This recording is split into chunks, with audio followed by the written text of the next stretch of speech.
যেহেতু ব্যাংক আর কিছু একটু যোগাযোগের কোন ব্যবস্থা আছে, কি কর ওদের কি মোবাইল আছে? কি কর রাস্তার মোড়ে দাঁড়িয়ে ভালোবাসা দিবসে একটা ফুল গিফট করার জন্য বান্ধবী দাঁড়িয়ে আছে, হয়তো কোন রাস্তার মোড়ে একটা স্পিকার নিয়ে হ্যালো বলতেছে, তুমি আসো, তাড়াতাড়ি আসো, ভালোবাসা দিবসে তোমাকে উপহার দেব। ওদের তার মোবাইল নাই। ব্যাংক ইঁদুর বলতেছে এরকম চলে না। ইঁদুর কয় ভাই ব্যাংক শোনো, লম্বা একটা রশি, রশির এক পাশ আমার পায়ে বাঁধবো, রশির আর এক কোনা আমার ঠ্যাঙে বাঁধবো, তোমার ঠ্যাঙে বাঁধবা। এইবার তুমি সাগরে খাবার খাবা, আমি জঙ্গলে ঘোরাফেরা করবো। আমার যখন প্রয়োজন হবে সাগরের পাড়ে রশি টান দেবো, তুমি বুঝবা যে মোবাইলে কল আইছে। কি কর তুমি বুঝবা যে এখন বন্ধু আমার ডাকতেছে, বন্ধুর সাথে কথা বলা লাগবে, এজন্য ডাকবার সাথে তুমি আসবা। আবার তোমার যখন প্রয়োজন হয় তুমি রশি টান দিবা, আমি চলে আসবো, আমি এসে তোমার সাথে গল্প করবো। ব্যাংক চিন্তা করে এই ঠ্যাঙে যদি রশি বাঁধি কোন সময় কোন বিপদ আছে তো বলা যায় না। ব্যাংক মনে মনে রাগ হয়ে যায়, তারপরে বন্ধুর আবদার, বন্ধুর আবদার রক্ষা করতেই হয়। কি বলেন ঠিক না? ও কাজে মই রসুল্লাহকে ভক্তি শ্রদ্ধা করে দাওয়াত দিয়ে বাড়ি আনলো, কিন্তু বন্ধুর আবদার রক্ষার্থে সেই লোকটা মুহাম্মদ রাসূলের মুখে থুতু দিতে যায়। আর আফসোস ও কাজে মইদের সামনে কোরআনে আয়াত নাযিল হয়েছে, আফসোস করে বলবে ইয়া লাইতানি লাম আত্তাখিয ফুলানান খলিলা। আর আফসোস, আর আফসোস, আর আফসোস, কেন এই বেঈমানকে বন্ধু হিসাবে গ্রহণ করেছিলাম।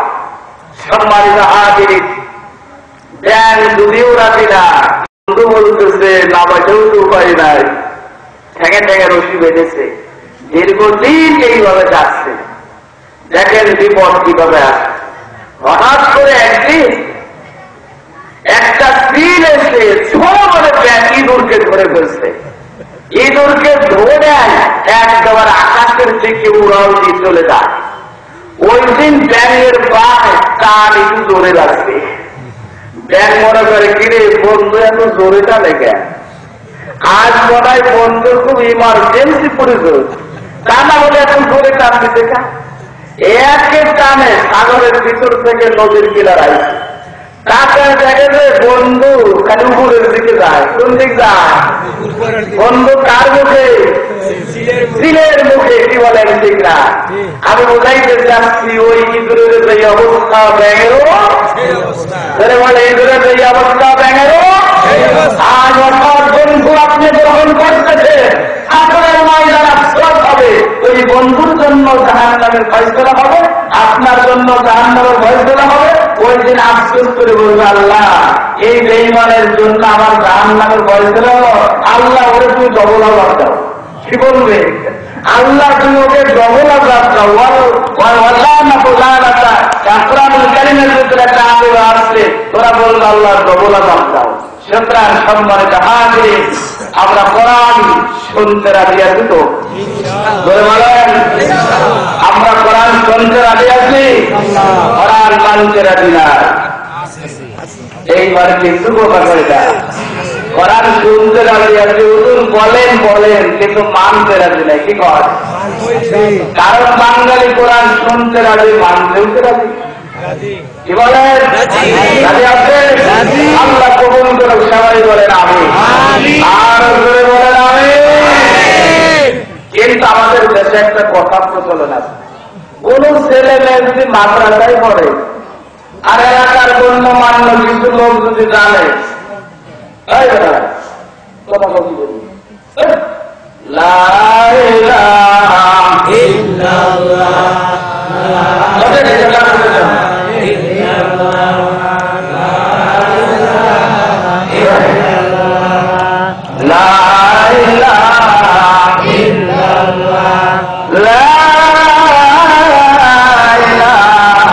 ইল্লাল্লাহ,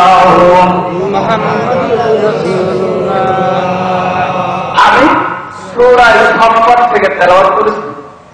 সূরা সাফফাতের যে আয়াতগুলো আমি পড়েছি, ওই আয়াত সংক্ষিপ্ত তাফসীর আলোচনা আজ আপনাদের সামনে পেশ করব ইনশাআল্লাহ। সম্মানিত হাজিরিন, আমাদের দেশে যদি কেউ মাদ্রাসায় পড়ে, কিছু মানুষ বুদ্ধিমানরা কয়, হাইরে ছেলেরা মাদ্রাসায় ভর্তি করছো, ওর জীবন নষ্ট, কোনদিন বাদ পাবে না। হয় কি কয় না? ধরে পান এরকম কোরআনের বন্ধু না শত্রু? ধরে পান না। মাদ্রাসায় পড়লে ভাত পায় না, এই কথাটি ঠিক। হুজুর যেখানে দেখেন স্বাস্থ্য ভালো না খারাপ? ধরে পান না। ভাত যদি নাই পায় তাহলে স্বাস্থ্য কি হবে? ভাতের অভাব আছে? বরঞ্চ হুজুরদের ভাতের অভাব নাই। হুজুররা রাত খায়, আপনি আমার সাথে কি ঘুরে দেখেন। আমি জানুয়ারি 16-17 2 দিন মাহফিল করলাম শরীয়তপুরে। 2 দিন মাহফিল করলে যা আদর করে, যা যত্ন করে খাওয়ালো, বাড়ির জীবনে কিনে এরকম বাবারও করি নাই, খাই নাই, এত দামি খাবার। এরপরে বিদায়ের সময় টাকা 15,000 হাতে দিয়ে কয়, হুজুর মাফ করেন, হুজুর বেশি দিবে পারলাম না, হুজুর আগামী বছর আপনার একটু বেশি করে দেবো। তাহলে মাদ্রাসায় বললে বাতের অভাব আছে? কি কারণ বাতের অভাব আছে? গত বছর বরিশাল জেলা হিজলা থানা আমার ঘরে কামের মসজিদে মোকাম্মল গলন্দের মরহুম আলা হযরত কৃষ্ণা হুজুর কেবলা আব্দুল্লাহ আব্বাস সাহেব আমাকে নিয়ে গেলেন হরিনাথপুর হিজলা থানা একটা মাহফিলে। বলে, বেটা আমার শরীর ভালো না, তুমি চলো। তুমি কথা বললে মানুষ শোনে, মানুষ মনে করে মানে আব্বাসী, এই জন্য তোমার নিয়ে যাই। হুজুর যাই, হুজুরের সাথে গেলাম। একেবারে রাত 12টার পরে শেষ করে আমি আল্লাহ রসুল কয়, আকাশের যে সূর্য, তার চাইতেও সূর্যের সেই টুপির আলো আরো বেশি হবে, বলেন সুবহানাল্লাহ। আরো বলে বলেন না সুবহানাল্লাহ। হাসরের ময়দানে মানুষগুলো বলবে, আল্লাহ এরা কারা? এই মানুষগুলো আপনার ভিআইপি মেহমান, এদের পরিচয় কি? আল্লাহ রাব্বুল আলামিন বলবে, এরা ছেলে মেয়েদেরকে কোরআন শিখাইছিল। এই কোরআনের বরকতে আমি তাদের পিতা মাতার মাথায় এইরকম নূরের একটা টুপি পরেও দিতে, বলেন সুবহানাল্লাহ। পিতা মাতার মাথায় ছেলেকে কোরআন শেখানোর কারণেই যদি এই মর্যাদা হয়, তাহলে ওই হাফেজ কোরআন যার সেনার মধ্যে কোরআন আছে, তার মর্যাদা কত? কি বলেন, ঠিক না? সুতরাং কোরআন ছেলে মেয়ে আপনজনকে শিক্ষা দিবেন, রাজি আছে? এবার রাজি আছে? আল্লাহ কবুল করুন, সবাই বলেন আমিন আমিন। সূরা সাফফাতের 85 নম্বর আয়াতে কারিমা থেকে তেলাওয়াত করেছি। আবার সাথে সাথে আওয়াজ দিয়ে পড়েন, বিসমিল্লাহির রাহমানির রাহিম। ইযা ক্বালা লিআবিহি ওয়া কওমিহি মাযা তা'বুদুন, বলেন সুবহানাল্লাহ। ইব্রাহিম আলাইহিস সালামের জীবনী আপনারা জানেন। আল্লাহ রাব্বুল আলামিন ওনাকে দুনিয়ায় পাঠাবেন। নমরুদ শুধু বাদশা নয়, খোদাই দাবি করেছিলেন, বলেন নাউযুবিল্লাহ। এই পাপিষ্ঠ নমরুদকে সাহায্য করার জন্য আল্লাহ রাব্বুল আলামিনের সিদ্ধান্ত হলো মুসলিম জাতির পিতা ইব্রাহিমকে দুনিয়ায় পাঠাবেন, বলেন সুবহানাল্লাহ। আমরা একজন নবীর জীবনী থেকে আমি আলোচনা আপনাদের শোনাবো। যেই নবী দুনিয়াতে আসার পরে সমস্ত নবী রাসূল তার বংশধারার মধ্যে যেতে, বলেন সুবহানাল্লাহ। আরো করে বলেন না। ইব্রাহিম আলাইহিস সালাম দুনিয়াতে আসবে। নমরুদের রাজ দরবারের জ্যোতিষী, গণক, শিক্ষাবিদ, বিভিন্ন রকম জ্ঞানী গণীরা থাকে। যে নক্ষত্র বিজ্ঞানীতে পারদর্শী, সে একদিন বলতেছে, মহারাজ লক্ষণ ভালো নয়। কি হয়েছে? ওই আকাশে একটা নক্ষত্র তো দেখা যায় একটা তারকা দেখা যায়, আর 3 দিন যাবত উপায় হচ্ছে ওই তারকা খুলে মিলানে দেখলাম 3 দিনের মধ্যে একটা সন্তান দুনিয়াতে মায়ের পেটে স্থান নিবে, ওই সন্তান দুনিয়াতে আসবে, আর ওই সন্তান আপনার পতনের কারণ হবে, আপনার ক্ষমতা যাবে, দায়িত্ব যাবে, সব তছনছ করে দিবে। নমরুদ খুশি নেবে জোরে ভিতরে ভয় শুরু হয়েছে, কয় কি করা যায়? পরামর্শ ডাকলে সবাইকে ডেকে সিদ্ধান্ত হলো তাড়াতাড়ি এই 3 দিনের ভিতরে স্বামী স্ত্রী মিলতে পারবে না। ওই যে স্বামী স্ত্রী এক জায়গায় মিলামেশা যদি করে তাহলে তার শাস্তি হলো মৃত্যুদণ্ড, তার ফাঁসি দিয়ে দিবেন। নাউযুবিল্লাহ। কড়া পাহারা, যতই পাহারা দিই আবার আল্লাহর সিদ্ধান্তকে নমরুদ বাধা দিতে পারেন? বলে আল্লাহ রাব্বুল আলামিন পাঠালেন, বলেন সুবহানাল্লাহ। 3 দিন পরে জরিপ করে নক্ষত্র বিজ্ঞানী বলতেছে 5টা খবর তো ভালো না, এত কড়া পাহারা, সেনাবাহিনী, পুলিশ বাহিনী, র্যাব বাহিনী, বিমান বাহিনী, নৌবাহিনী, এত পাহারা, তারপরেও তো শত্রু মায়ের পেটে জায়গা দিতে পারেন। এবার কি সিদ্ধান্ত? 1 বছরের ভিতরে যত ছেলে জন্মগ্রহণ করবে সবাইকে হত্যা করা হবে। নাউযুবিল্লাহ।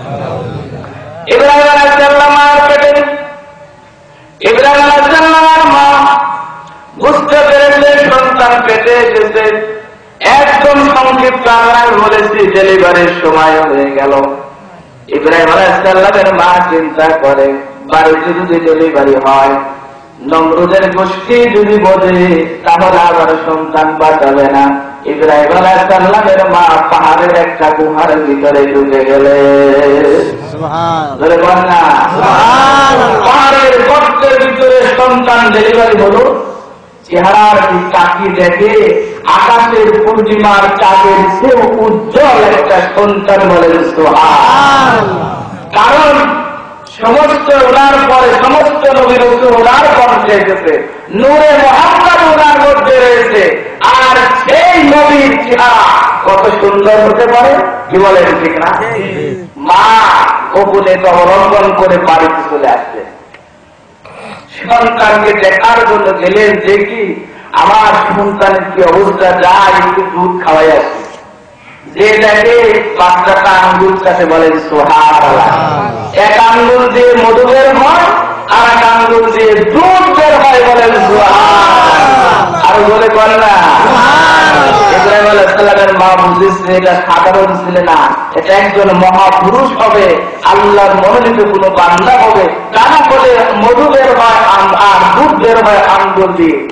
আলহামদুলিল্লাহ, আল্লাহ তাকে বাঁচাবে, দুনিয়ার মানুষ তারা মারতে পারবে, কি বলেন মারতে পারবে?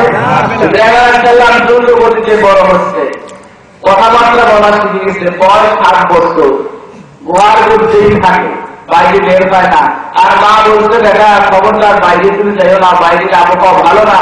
কারণ মা জানে বাইরে বের হলে যদি বোঝে যে এটাই সেই সন্তান, তাহলে তো বাঁচাবে না। মার সামনে সন্তানকে হত্যা করা হবে, দুনিয়ার কোন মা এটাকে মেনে নিতে পারে? এটা বলে ইব্রাহিম আলাইহিস সালামের মা বলছে বেটা বাইরে যেও না। ইব্রাহিম আলাইহিস সালাম গুহার ভিতরে থাকে। একদিন রাত্রে বের হয়েছে, বের হওয়ার পরে আকাশের দেখে তারকা, তারকাকে দেখে উনি মনে করছে মনে আমার ক্ষুধা। আবার আল্লাহ বলেন সুবহানাল্লাহ। فلما رأوا القمر بازغا فلما جن عليه الليل رأى كوكبا قال هذا ربي। আকাশের বিশাল বিশাল তারকা দেখে উনি মনে করলেন এরাই বলে আমার প্রভু। কিন্তু যখন ভোর হয়ে গেল, চন্দ্রগুলো নক্ষত্রগুলো যখন ডুবে গেল, ইব্রাহিম আলাইহিস সালাম বললেন যার স্থায়িত্ব নাই তারা আমার প্রভু হতে পারে না, বলেন সুবহানাল্লাহ। ফালাম্মা রাআল কমারা বাযিগান ক্বালা হাযা রাব্বি ফালাম্মা আফালা ক্বালা লা আবার একদিন রাত্রে বের হয়েছে, দেখে যে বিশাল আসমানের মধ্যে আল্লাহ রাব্বুল আলামিন সুন্দর একটা চাঁদ সেট করে রেখেছেন। কি বলেন ঠিক না? চাঁদ দেখে ভাবতেছে এটাই মনে আমার প্রভু। কিন্তু যেই দিন হলো চাঁদ অস্তমিত হয়ে গেল, উনি মনে করলেন না, যার আশা দেওয়া আছে, যে স্থায়িত্ব না, এমন খোদা আমি মানতে পারি, ধরে বলেন মানতে পারি। আবার দিনের বেলায় বাইরে বের হয়েছে, বের হওয়ার পরে দেখতেছে বিশাল একটা সূর্য।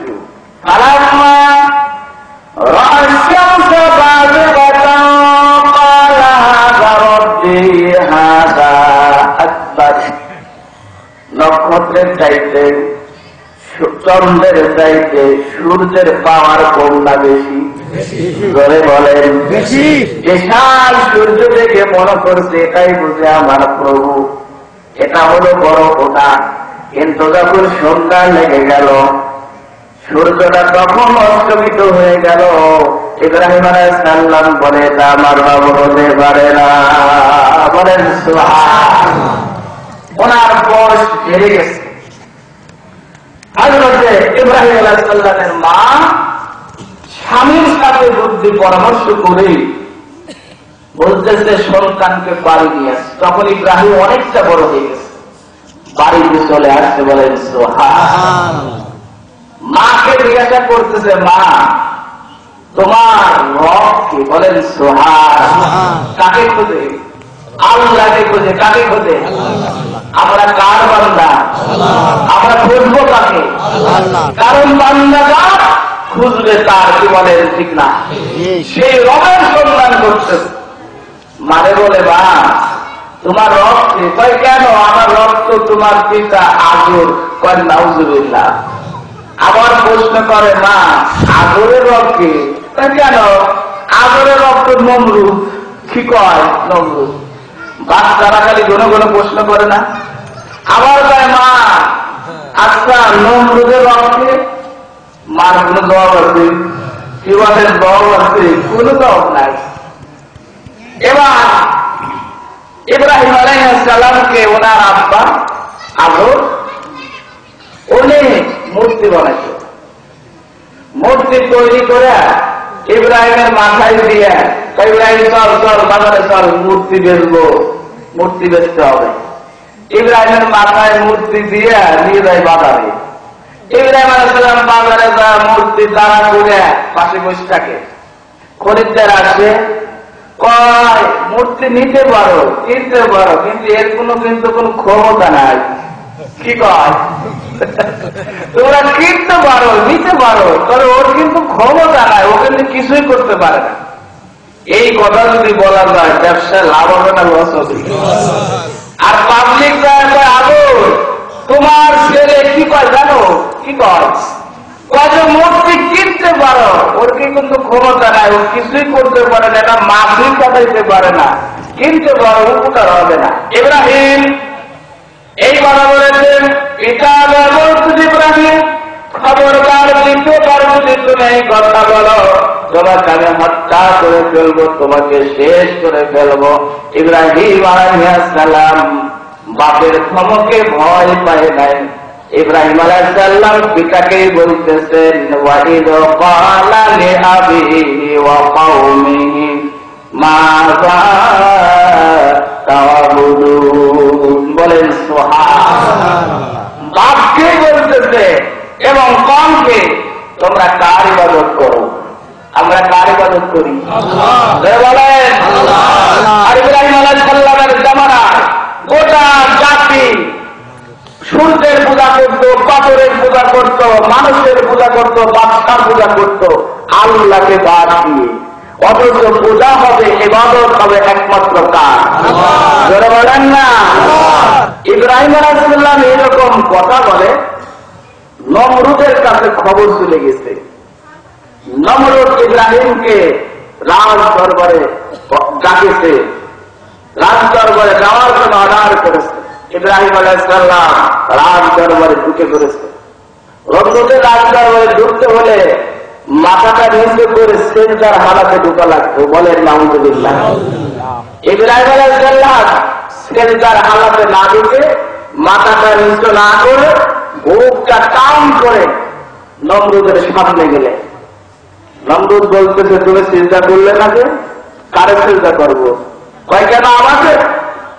বলে আমি একমাত্র আমার রব, আমার আল্লাহ ছাড়া আমি কাউকে সেজদা করতে পারি না। ইব্রাহিম আলাইহিস সালাম এই কথা বলছে, নমরুদ চেটে গেছে। বলে তোমার আবার রবকে সে কি করতে পারে? রব্বি আল্লাযী ইউহয়ী ওয়া ইউমীত, আমার রব জীবন দিতে পারে, মৃত্যু দিতে পারে, বাঁচাইতে পারে, মারতে পারে, তিনি হলো আমার রব। নমরুদ কি কয়? বলবো নাকি? কষ্ট লাগে? নমরুদ বলতেছে আমিও বাঁচাইতে পারি, আমিও মারতে পারি। বলেন নাউযুবিল্লাহ। তাফসীরে দেখে নমরুদ জেলখানা থেকে দুইজন কয়েদি বাড়ি করছে। একজনকে হত্যা করলো, আর একজনকে ছেড়ে দিল। দেখছে আমু বাড়ি যে আমু মারতে পারে, আমি বাঁচাইতে পারে, আমি আমার ক্ষুধা কম না। নাউযুবিল্লাহ। নবীদের সাথে, নবীদের প্রজ্ঞা, নবীদের জ্ঞান, নবীদের সাথে পৃথিবীর কোন মানুষ কথায় কি আগায় যেতে পারবে? কি বলেন পারবে? ইব্রাহিম আলাইহিস সালাম বললেন,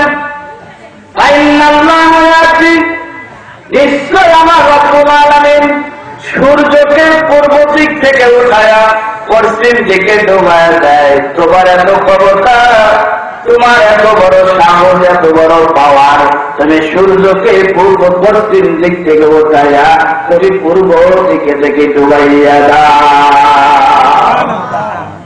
এখন আর কোন কথা আছে? ধরে বলে আবু হিতাল্লাযী তাবা, কত গল্প হয়ে গেছে, কোন জবাব নাই।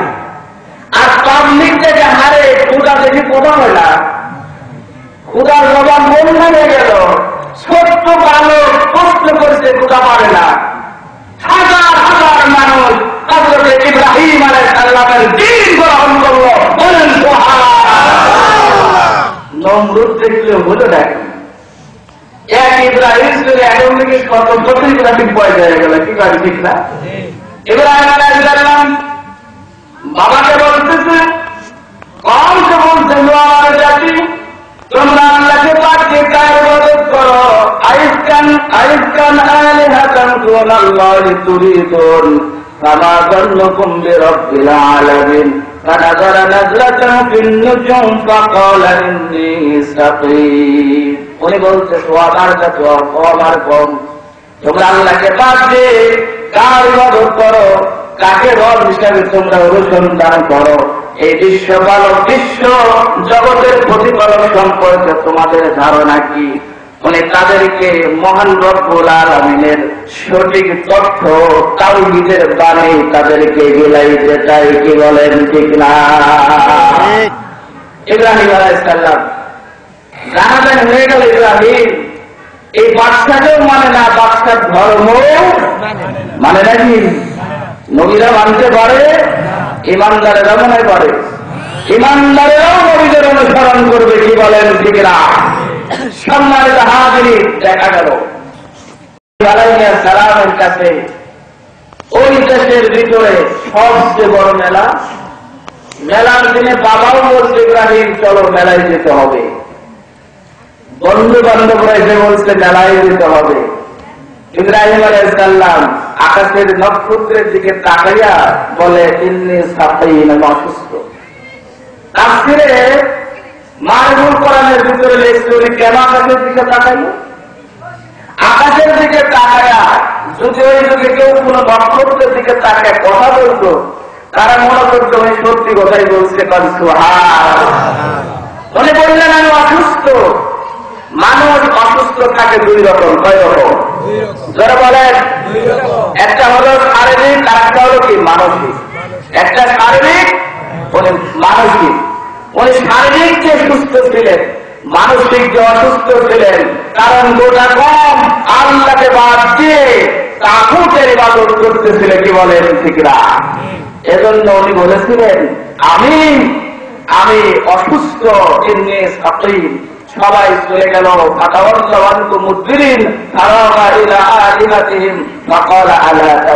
সবাই চলে গেছে, মেলায় চলে গেলেন ইব্রাহিমকে রেখে। হযরত ইব্রাহিম আলাইহিস সালাম ওদের দেবলয়ে